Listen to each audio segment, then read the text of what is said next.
Welcome to Hoops Junction. I just want to take a quick time to really speak about Dwyane Wade's cousin being gunned down in Chicago.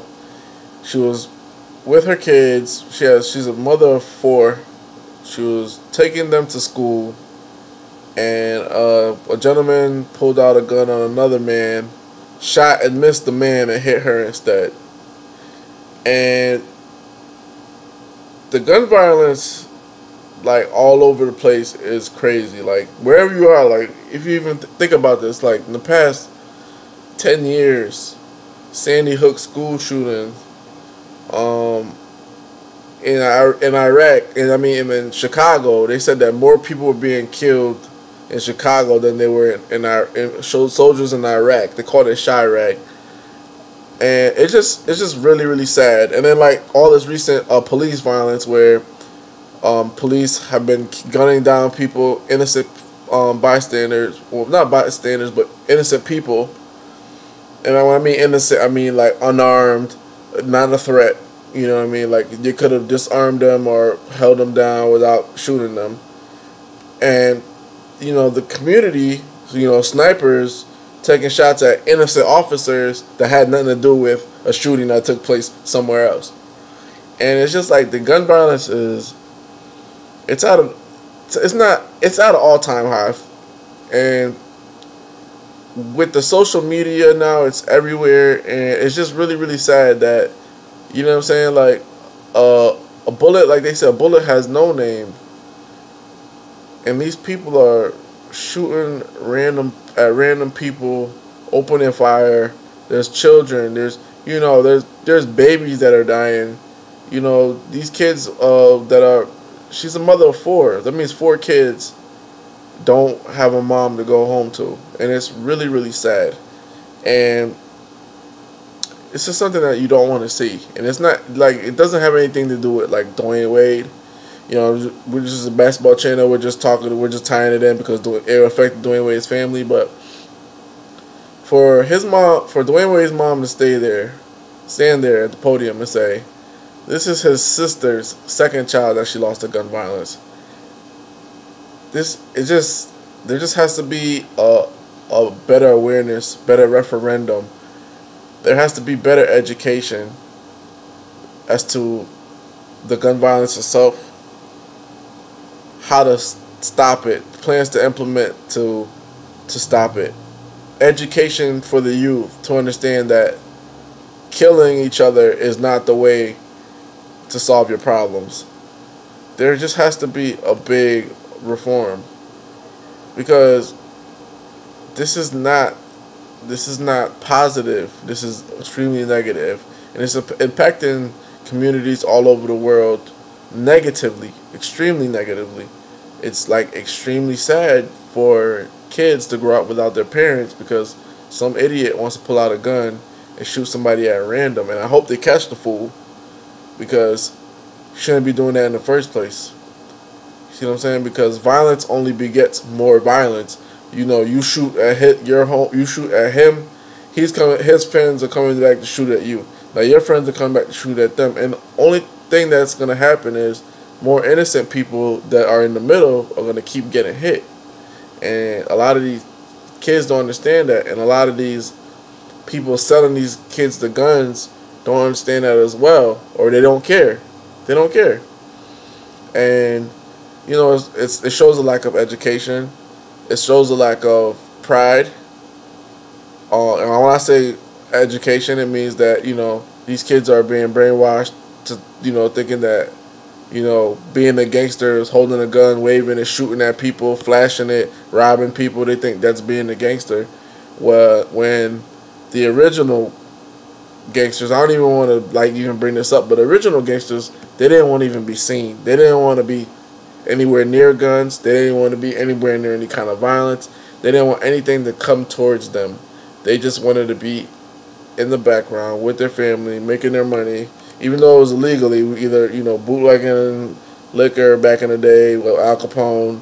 You know, even though they did a lot of illegal things, they never wanted to be in that kind of spotlight. They never wanted to be doing these things in broad daylight. And like today, these kids are just glorifying that stuff. Like, you know, I shot this guy, I ran up on him, yada yada yada. But at the end of the day, you're still stuck right where you started. You're still stuck right where you started, and then you leave somebody else without a parent, and it's sad. It's extremely sad, and it's just the youth and adults have to do better. And what I have to say is, as a community as a whole, we all got to do better. We all got to give positive reinforcement. You know, like when you see kids going to school, especially like in the black community, uplift them. Say, hey, have a good day at school. You know, you're on your way. You're on your way to be the next doctor, next lawyer. Hey, you're on your way to open up your next business. Give that kid some positive praise, especially if they're growing up in a bad neighborhood where there's senseless violence everywhere. You know, give them good praise for getting good grades, even if it's not your kid. Say, hey, oh, you know, hey, I see you got an award. What was that for? Oh, here's $5. Get some ice cream. Put positive reinforcement in the community, because obviously we're not doing enough, because there's so much senseless gun violence, and these kids think that that's the only way out to handle their problems. You know what I'm saying? Like a lot of athletes, they like have foundations, and that's awesome. But I feel like as a whole we could do better. You know, like when the cops were shooting innocent people and people were shooting back, I love what the game and Snoop Dogg did. They went right to the precinct and they said, hey, what can I do? How can I assist? You know, I want you guys to be able to come in our community and do your jobs without a problem. And we want to walk around and deal with law enforcement without a problem. How can we assist? Them taking that first step, being the intermediate, that speaks volumes about their character. And I just wish that more people in positions of power would do that instead of just throwing money at the problem. Because when you throw money at the problem, you open up a foundation. Sometimes money slips through the cracks, or you're just giving food to people or stuff like that, but you're not really like creating that lasting change. There's not like that follow-up. And I think initial things are always great. Like, you know, like when there was an earthquake in Haiti, everybody sent money. That was like the initial push to get money, to get resources out there. But there was no follow-up, and there's still a lot of problems that till this day they have to deal with due to the simple fact that there was no follow-up. And in communities where there's gun violence, drugs being run and stuff like that, one TNT task force is not going to do anything. One gun drive, like, you know, hand in your gun, it's not going to do anything. We got to give them an incentive. We have to incentivize changes. So what does that mean, incentives? That means give them a reason to want to do this change. Like, and I know a lot of things, you know, is based on profits. So I mean, I understand how business works. But if you want to make change, you're gonna have to be willing to lose some money. Because a lot of these kids, you know, they don't want to work at McDonald's for $9 an hour. You see what I'm saying? They don't want to work at a car wash for $5.50. Because all they're seeing is the rappers doing this or the rappers doing that, or, you know, or they see the athletes making this amount of money. They need to make fast money, or, you know what I'm saying, or they're selling the drugs and they need to do this. Well, how about we incentivize something where we can come up with like more creative programs? Like these programs, I feel like they're good, but they're not great. I feel like they're like quick programs, like let's do this, let's do a food drive, let's do this. How about we do a drive where, hey, you know, you could take somebody that has guns or whatever the case is, and if you trade in your guns or whatever, we'll give you, you know, something that's of value to them. You could even make it twofold.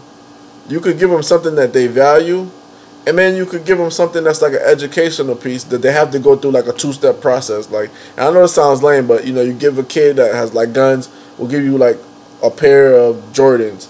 But in order for you to get a pair of Jordans, you have to go to 3 classes of anger management, or 3, you know, little things like incentivized programs. Like, hey, you know, these kids, they need like this, that, and the third. So create a foundation that if professors in inner cities write grants, you know, they could probably get more security in schools. That's another thing, more security in schools. Just a lot of things that, you know, you could promote in the community, especially the black community.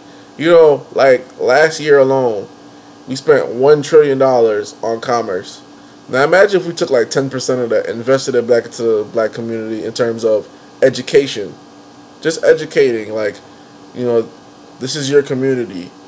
This is how you do things. Keep your community clean. No more broken glass everywhere. No more, you know, rolling papers everywhere. Like little things like that. Just small educational pieces to bring back the pride in the community. To bring back the peace, the solitude, the things that a lot of our forefathers fought for. See what I'm saying? Like, because they had to fight for that stuff. Like, you know, like a lot of people, either if they live in the projects or they don't live in the greatest neighborhood, well, you got to understand, you know, 50 years ago, 60 years ago, people like my grandparents, they couldn't even step foot in the neighborhood that you're in. They couldn't go to a grocery store that you could go in. So you're already at a big advantage, but at the same time you're at a disadvantage because you just the stuff that's being reinforced in the community, pulling guns, violence, gun violence. You know what I'm saying? If I have a problem with you, I can't talk it out. I gotta shoot you or fight you or stab you, whatever the case is.